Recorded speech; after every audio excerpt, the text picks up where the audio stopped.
Hello বন্ধুরা, আজ আপনাদের শোনাবো আমাদের সোলার সিস্টেমে থাকা বিভিন্ন প্রকার প্ল্যানেটের শব্দ। এখন আপনাদের মনে হয়তো একটা প্রশ্ন আসতে পারে, স্পেসে তো কোনো মাধ্যম নেই, তাহলে তো এই সব শব্দ শোনা অসম্ভব।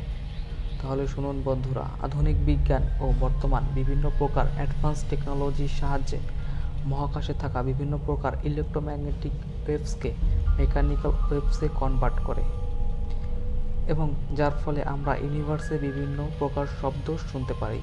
এবং আরেকটি কথা বন্ধুরা, আপনি কখনো ভাববেন না যে এই শব্দগুলি গ্রহগুলি নিজে করেছে, বরঞ্চ এই শব্দ ওই প্ল্যানেটের ইলেকট্রোম্যাগনেটিক ওয়েভস থেকে নেওয়া হয়েছে, যা পরে শব্দে কনভার্ট করা হয়েছে।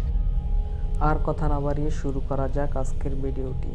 যারা আমার চ্যানেলটি এখনও সাবস্ক্রাইব করেন নাই, দয়া করে চ্যানেলটি সাবস্ক্রাইব করে দিবেন।